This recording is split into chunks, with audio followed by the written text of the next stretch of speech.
The Breakdown is presented by John's Sewer and Drain Cleaning, the name to know when the drains don't flow. That's right, it is time for The Breakdown. Welcome in. Phil Perry here, Ted Johnson there. Even though the Patriots are at 2-9, doesn't mean we're not still going to be here each and every week to break things down. Ted, Patriots out of the bye and the same, weren't they? Not much has changed since that game in Germany. 2 weeks to prepare for this game against the Giants, who's probably one of the worst teams, if not the worst team in the NFL. And you go out there and you put that product out there. I was really shocked by the product and really the decision at the quarterback position as well. I thought we'd see a different starter. My guess is we'll see a different starter moving forward, but that was a horrible performance when you consider the opponent and the fact they had 2 weeks to prepare for that game, Phil. Well, we heard from that starter, Mac Jones, after the game on Sunday. Here's what he had to say in Jersey. Yeah, just bad quarterback play and wasn't good enough by me. So if the quarterback doesn't play well, you got no chance. Now, do you feel that you were put in the best position to succeed heading into this game? Yeah, I mean, it's my job to go out there and play well regardless of the circumstance. So there's no excuses not to. And had a few bad throws and just wasn't on the same page with the offense today. So I got to do a better job, creating that standard and making sure we communicate. To repeat the question, do you feel like you were put in the best spot to win today? I just answered it. Yeah. Thanks. I don't know what you want me to say. I just answered it. Yeah, like I said, I mean, it's my job to go out there and play well. And I'm an NFL quarterback, and I need to do a better job of that. So it is what it is. Mac Jones struggling to find the words after what was arguably his worst game as a pro. Aside from his abbreviated outing against the Bears last year, it was a career worst 27.8 passer rating for Jones Sunday, 4.2 yards per attempt, the second lowest of his career, and of course, 2 more costly picks. For more on the second of those interceptions, it's time to head to the drawing board. It's time now for Board Games, brought to you by John's Sewer and Drain Cleaning, the name to know when the drains don't flow. Ted, you just saw the numbers there. An absolutely brutal day for Mac Jones, and we're going to go through in detail the latest back-breaking pick of Mac Jones's Patriots career. Is it his last? We don't know, but it is the latest. You've got hot and bothered written at the top of the board. Tell us why. Yeah, because, Phil, this was what they call a hot read on the offensive side. The hot read meaning that when they have you have an overload blitz like the Giants had on this play, you're going to have a hot receiver, okay, a hot read and Mac Jones was looking for him. Unfortunately, the Pop Douglas, who was the hot receiver, did not get his head around in time to help out Mac. Okay, so let's kind of lay out what the Giants were doing on this play. They had an overload blitz to this side. Okay, overload blitz to this side. They rush 5 guys on this, and they are playing 5 guys in coverage, man to man. And they have the one guy that they have free is the linebacker that makes the interception. So it's like a cover 1, which you typically have as a single high safety. Instead of having a single high safety, the Giants played like an inverted cover 1, and they have the middle linebacker playing short middle of the field because it's 3rd and 4. And so the Giants are anticipating the ball to come out fast, being quick routes, because they know with an overload blitz, the Patriots are going to have to get the ball out fast. So that's the concept for the Giants. Man-to-man here, safety's got Pop Douglas, who, here's the thing. You got to, if you're on a defense and you see a wide receiver in the backfield, smell something. That doesn't smell right. Something's up when you put a wide receiver in as a 3rd down running back, okay? We're going to focus on this side of the play. It's a 3-man route combination on this side, but it really doesn't matter because all the action's on this side, okay? So here you go. You got these 3 guys. It's an overload rush, meaning that the center, David Andrews, he's got to respect that this linebacker who is sugaring up in this gap right here at the snap of the ball might come on a blitz. So he's got to hold this gap right here until he knows for sure he's not coming. He does this, linebacker sugars this gap right here, and then he backs out late. So at the snap of the ball, David Andrews doesn't slide over to this side. And so it's really these 2 guys are responsible for these 2 guys as they set back in pass coverage. Okay, and now the 3rd rusher, the free rusher off the edge, you know who's responsible for that? The quarterback. He's got to know that that's a free rusher to an overload side. Here's the thing, Mac does see him, okay? This outside linebacker comes screaming off the edge. Pop Douglas, who has a free release, they're not going to ask Pop Douglas in this situation to block this rusher right here because he's a small little receiver. They want to get him out into the route fast. So he vacates this quickly as this guy's running right by. His brain should have said, wait a minute, there's a free rusher screaming off the edge. Probably should get his head back. He doesn't. Mac's looking for him at about right there at this junction point, right before the linebacker hits him. He sees Pop Douglas open for a second, but what he doesn't realize is that this linebacker, who was sugar in the scap, leaves it at the snap of the ball. He's the rat right here. And number 58 does a great job of making a play on the ball because Mac thinks he sees Pop Douglas right here in the slot, throws the ball. Pop Douglas doesn't even look back for the ball, Phil. That's the problem. You have a wide receiver rookie who's asked to do a lot of things, punt return. He's the Z on the offense, and now you got him playing third down back. He's just not used to that, so he doesn't know probably the rules like he should. He doesn't get his head back to help his quarterback. The ball's thrown, 58 makes an interception, and they go the other way for 40 yards.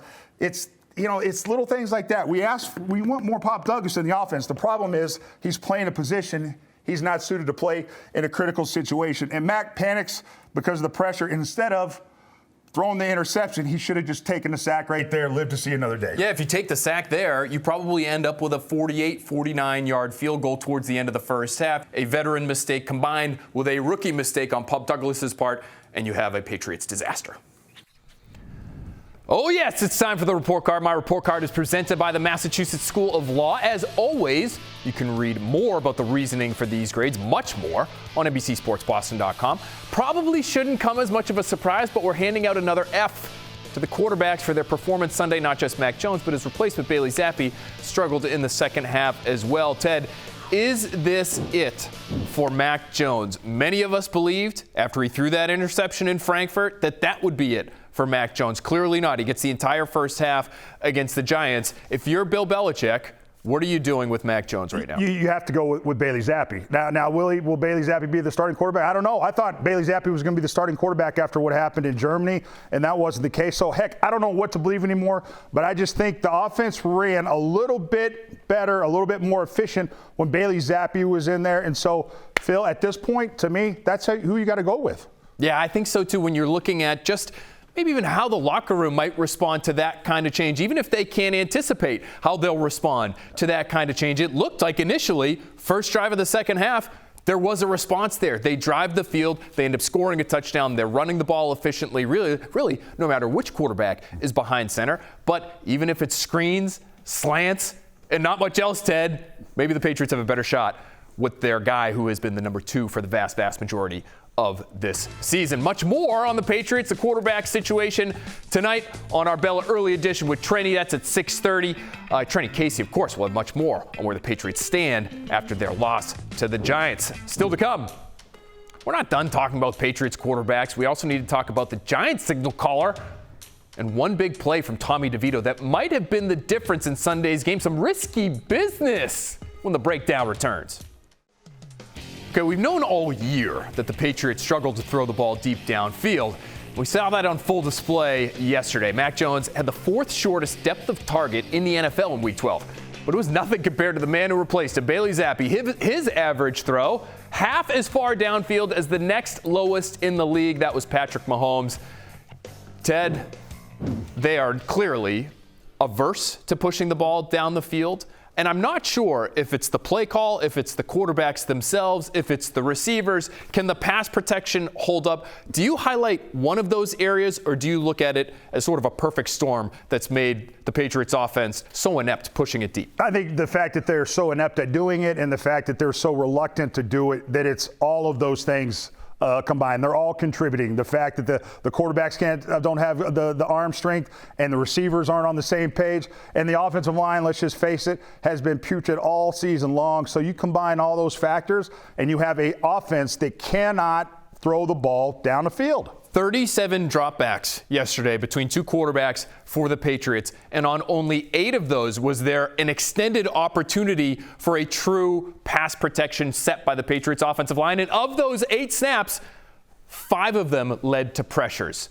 So there's a problem up front. There's a problem with the quarterbacks Problems really across the board. And that brings us to our technique. We're going to get our Needham High fellas up on the set with us here. We've got Jack, we've got Tanash, we have AJ, Sean, and Diego. Guys, unbelievable season for the Needham Rockets, by the way. 10-2, nice long run into the MIAA Division I postseason, and they're going to help us, Ted, illustrate this Bailey Zappe interception. A nice play by the Giants, but again, an instance in this game where it became clear, boy, opposing defenses aren't afraid of the Patriots getting this thing down the field. No, not at all, guys. All right, let's line up in your spots, okay?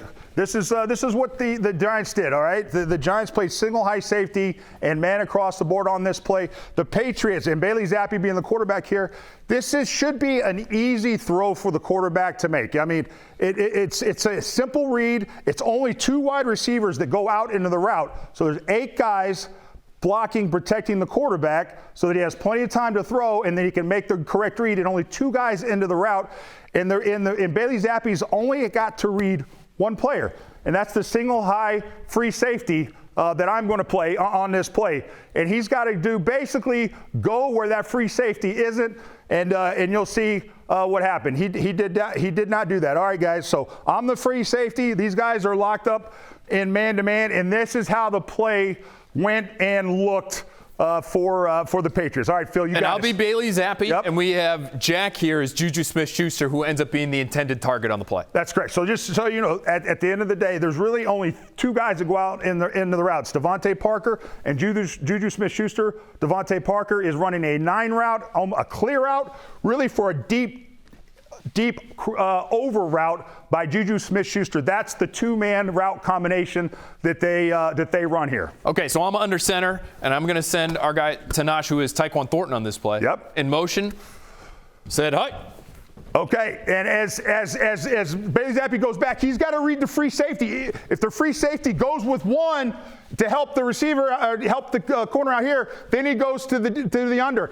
If the free safety breaks up like he did, you don't throw it to him. You go to the guy who's one-on-one matched up on the outside. Bailey Zappe had 1 read on this play. The free safety. If the free safety jumps the deep crosser, then you go to the outside guy. If the free safety goes to help on the 9 route, then you go to the deep crosser. He made a bad read on that play. It's a simple read. He threw the ball into what looked like triple coverage right here.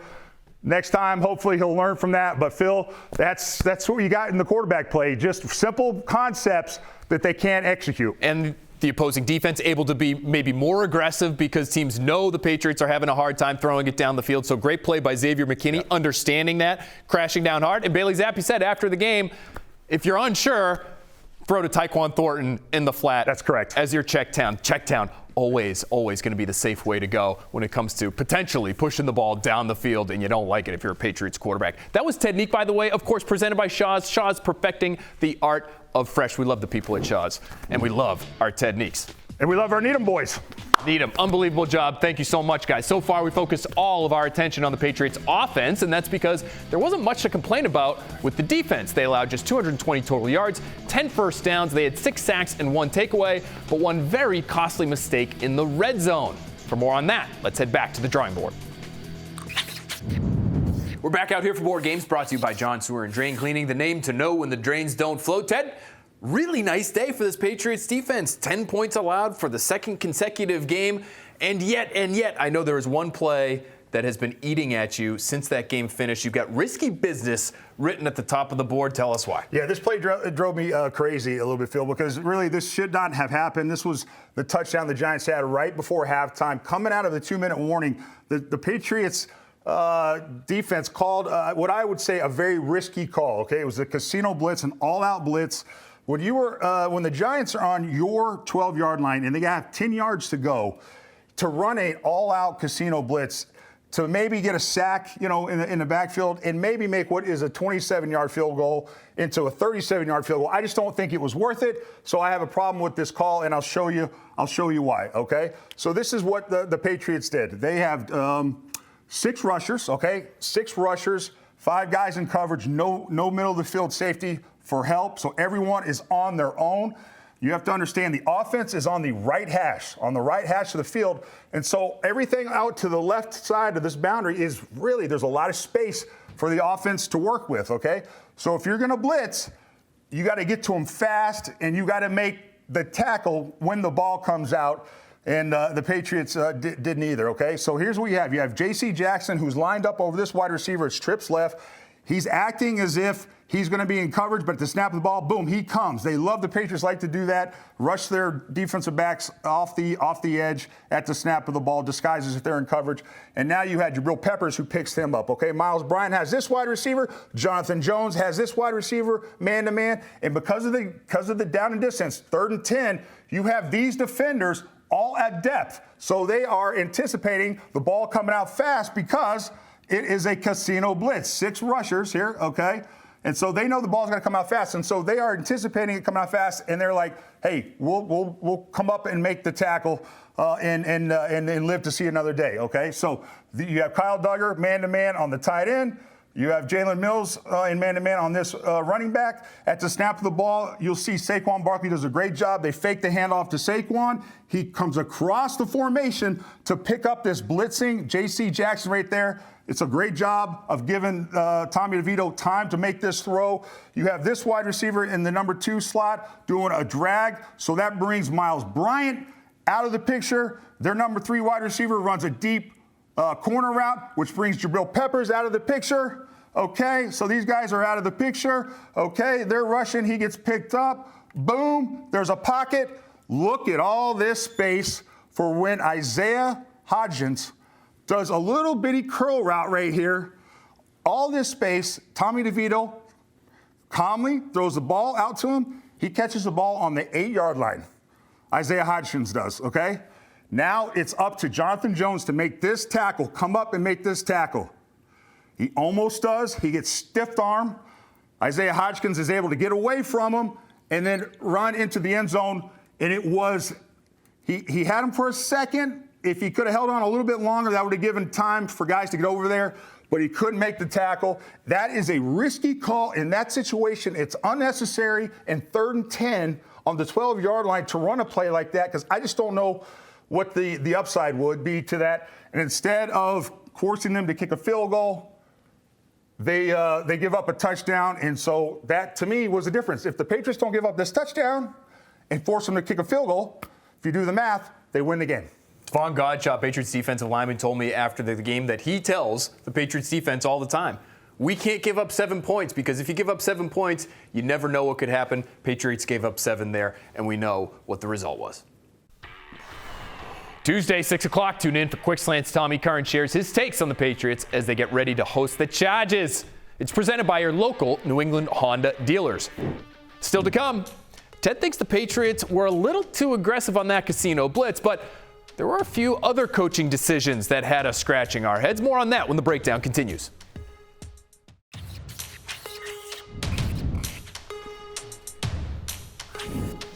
So you saw in the last segment, Ted told us his feelings about the Patriots sending the house on the Giants' only touchdown of the day Sunday, but he had some other nits to pick. The Patriots passed it more than they ran it yesterday, despite averaging nearly 5 yards per carry, and a couple of other decisions to play it safe that Bill Belichick was asked about earlier today. You guys had the ball around what would have been a 55-yard field goal, opted to go for the punt. What was it about the conditions on Sunday that led both teams to eschew, pass up what would have been, in most conditions, makeable field goals? No. 50-plus yard kicks are certainly not automatic, but makeable.